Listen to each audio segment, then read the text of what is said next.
Welcome to Clued in Mystery. I'm Sarah. And I'm Brooke, and we both love mystery. Good morning, Brooke. Hi, Sarah. It's so great to be talking with you again, and we have a very special guest today. Yes, I'm so excited. We're going to be speaking with Anne Claire and talking a little bit about her new book and using another author's world to jump into a new story. So I'll do a quick introduction of Anne, and then we can get started speaking with her.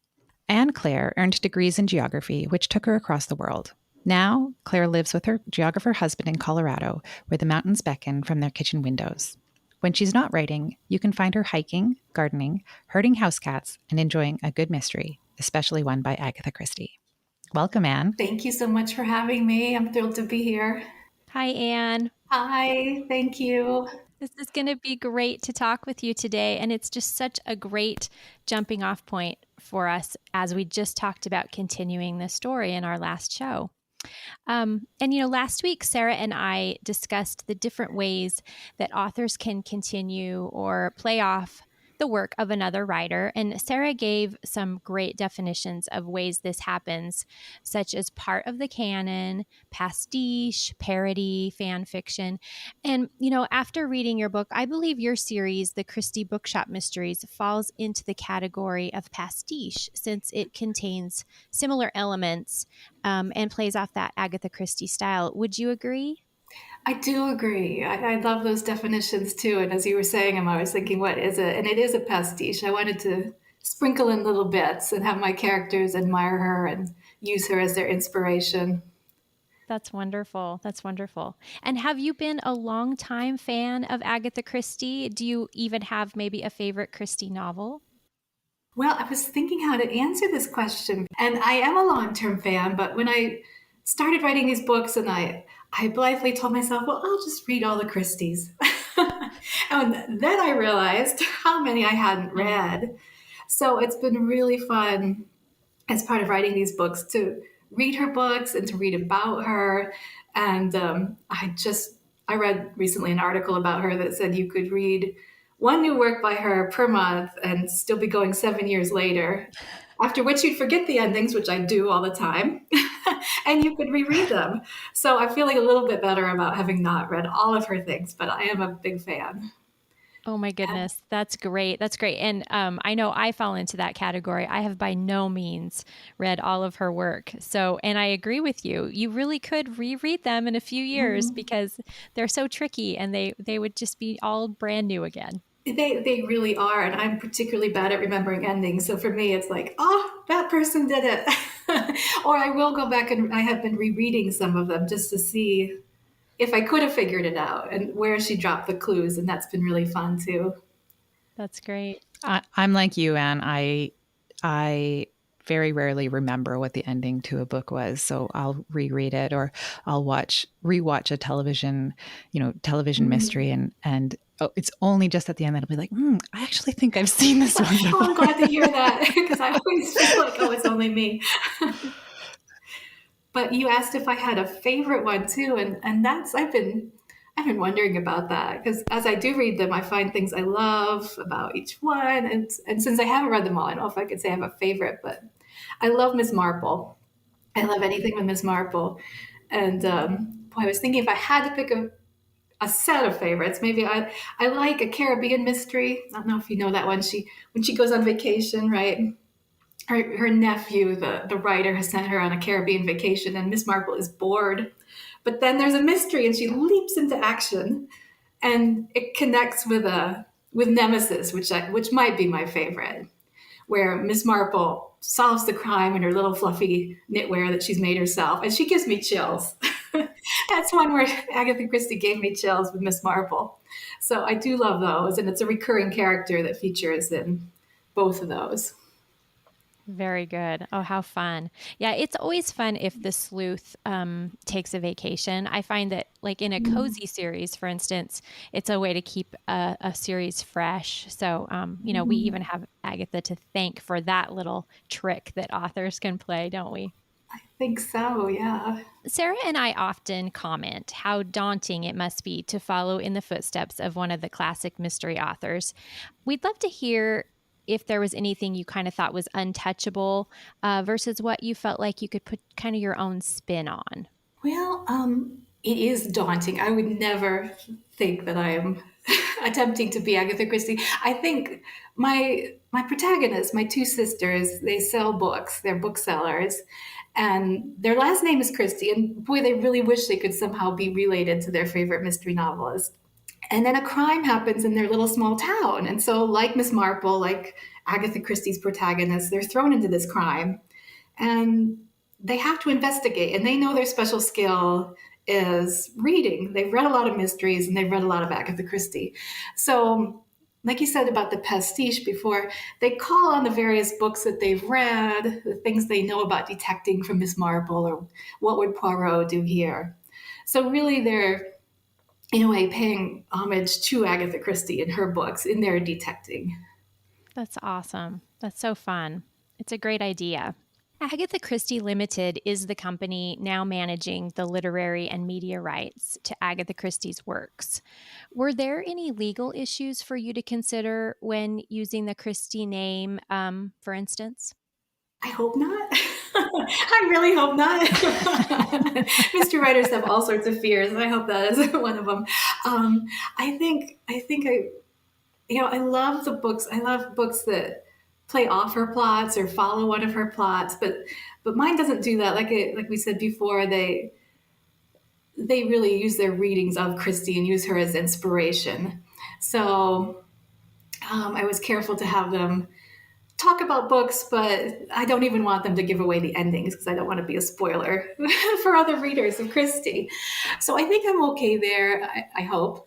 But like I said, she was the inspiration for the characters. So they're using her methods and her sleuths. And I think, you know how Miss Marple, when she thinks about crimes, or she thinks about human nature and people, she references, well, who they remind her of. It's kind of like my mother, except my mother isn't Miss Marple the detective.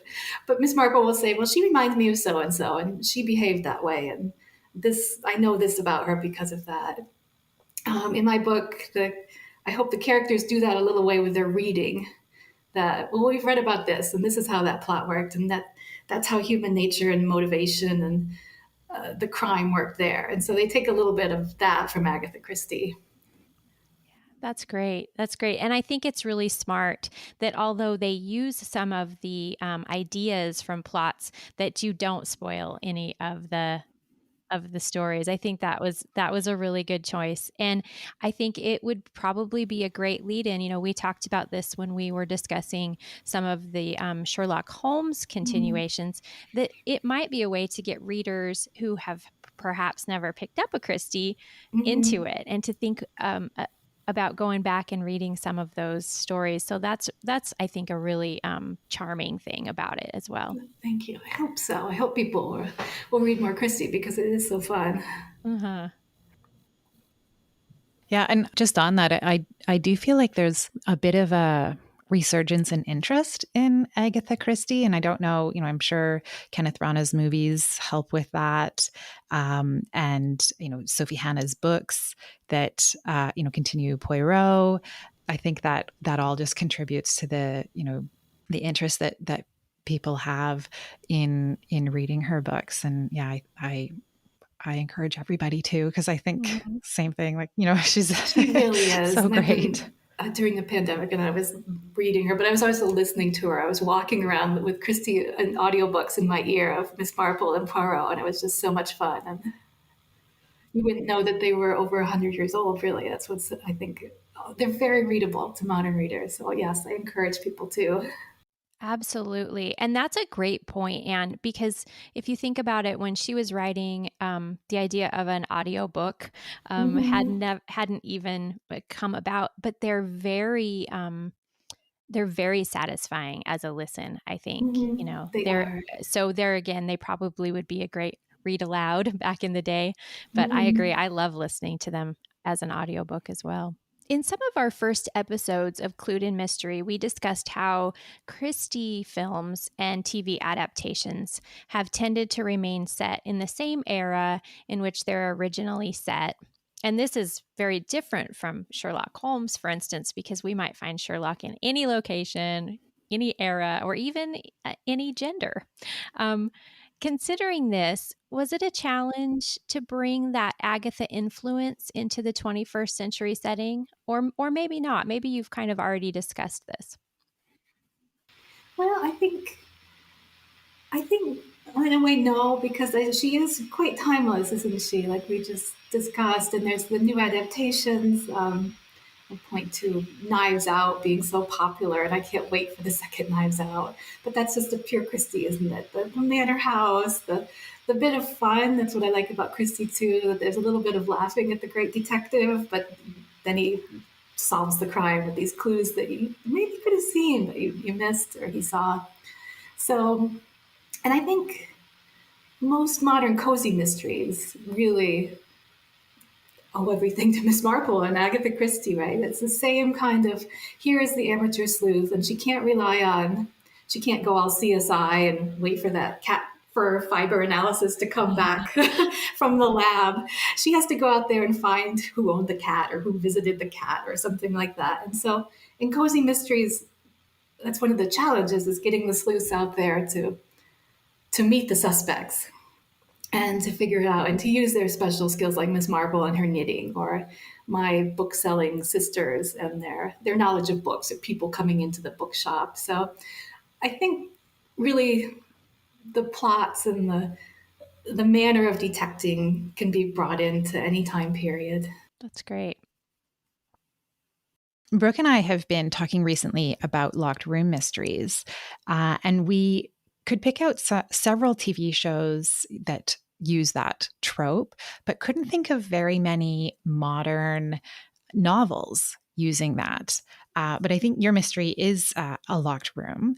And just wondering what inspired you to use that as the sort of context for the mystery. Well, I love that you said that. I'll qualify that people could get in and out a little bit. So I will, unless if somebody says, well, it's not really locked. But what I wanted was what Agatha Christie often has is that set group of suspects and characters. Um, you know, I would love to write one of those books where there's snowed in at a manor house someday and there's 5 people. So here I do have a whole village of people who could be suspects, but among the cast of the mystery, there's only so many people moving around. And I like that just to keep track of characters, but also to keep hopefully focused in on who's who and who's a suspect and why they might be doing it, why you might be misled, that kind of thing. That I love that in Agatha Christie's books. And I do particularly love the locked in aspect. I think one of the other things that modern cozies pay homage to Christie are the settings, the small village settings, or the small place settings. There's a lot of modern cozies that are set now, even in urban areas, but it is kind of in relation to the locked room, but a confined setting. You've got this little village, or you've got this little group of blocks within the city within which the sleuth operates, and that becomes, I think, a little bit of a character too. Like St. Mary Mead is. I love it when Miss Marple is there. I like it when she travels too, but then she's always thinking about her hometown, and I think modern cozy mysteries do a lot of that too. And so my village is a little mountain village in Colorado. It has a ski slope and has this gondola where the death takes place, and they do think about Miss Marple and in that and sort of a closed room mystery. It just becomes maybe an interesting place where the murder happens. I think she did that a lot too. So, Anne, what are your plans for the series? Will the Christie sisters have more adventures? I hope so. I'm writing right now. I'm working on the second draft, and I've always known who did it, but I think I finally know how they figure it out. That's one of the things I marvel about Christie too. I was reading her. You can read her notebooks. Somebody wrote a book about her notebooks, and you can see her thought processes. Like maybe this person did it. Maybe this is why. Maybe I'll kill off this person. And so that was really interesting. But as a mystery writer, I always find the hardest thing is to figure out how they did it. I can always come up with well, not always, but I feel like I have a setting and characters, but then figuring out how they figure it out. There, I'm just in awe of Christie. I'm writing the second one, and I think we have a title, but it's not set. But it will involve the Christie sisters again, and this time it's a little different. They're engaged in a cousin has set up a book based dating service, so you match each other by your bookish taste. But of course, there'll be a murder, and they'll have to solve it, and they'll be using some of the same skills they used before, their knowledge of books and people and motivations to hopefully solve the case. That sounds like a lot of fun. I love the idea of a book-based dating service. Yes, I do too. Should set this up. Yeah. Well, the other thing that Brooke and I recently talked about was kind of authors being sleuths in the mysteries, or sort of there being a strong literary theme in the mystery itself. And I think that really appeals to readers, to be kind of reading about people like themselves, right? People who love books, people who would much rather be tucked away with a book than in a crowd of people. I think a lot of us are pretty introverted and,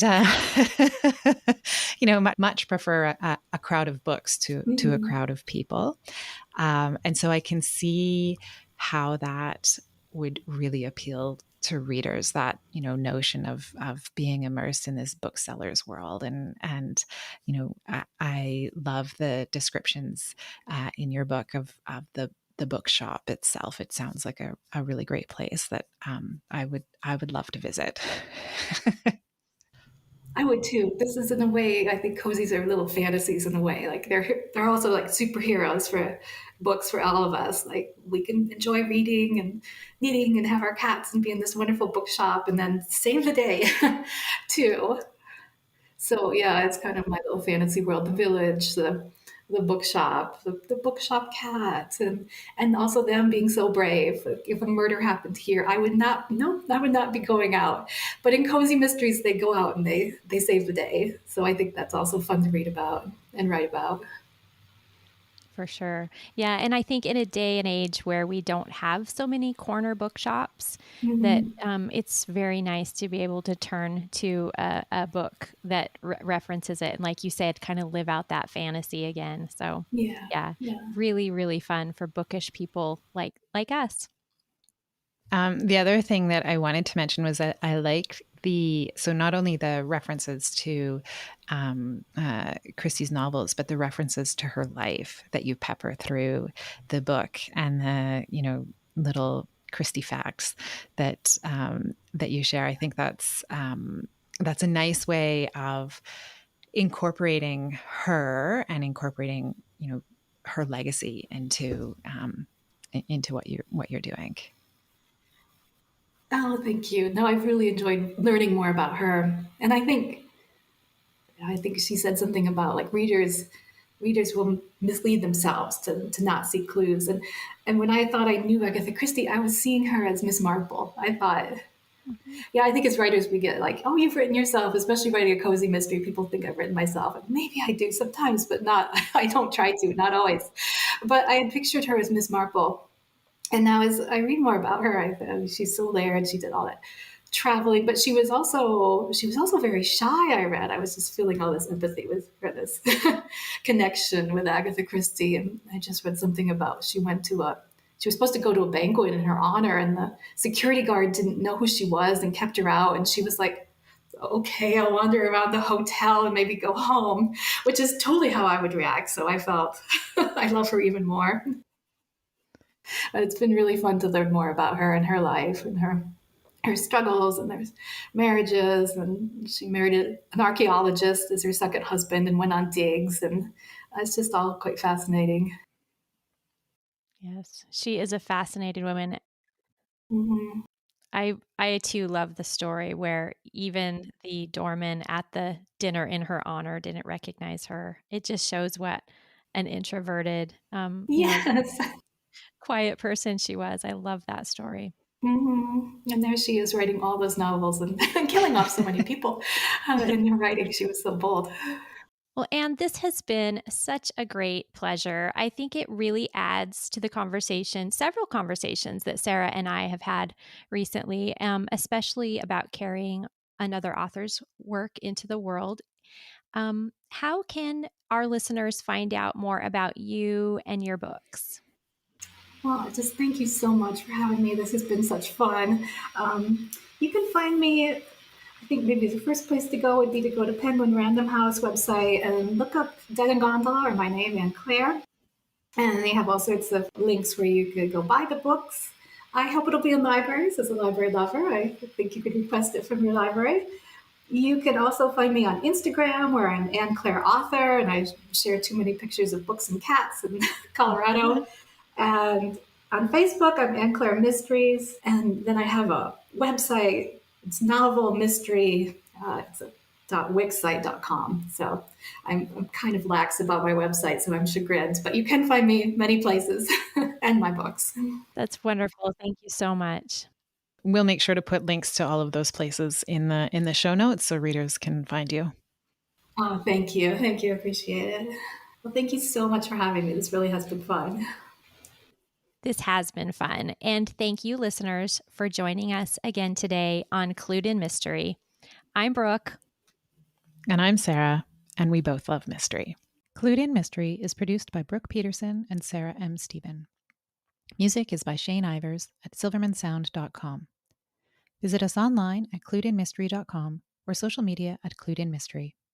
If you liked what you heard, please consider subscribing, leaving a review, or telling your friends.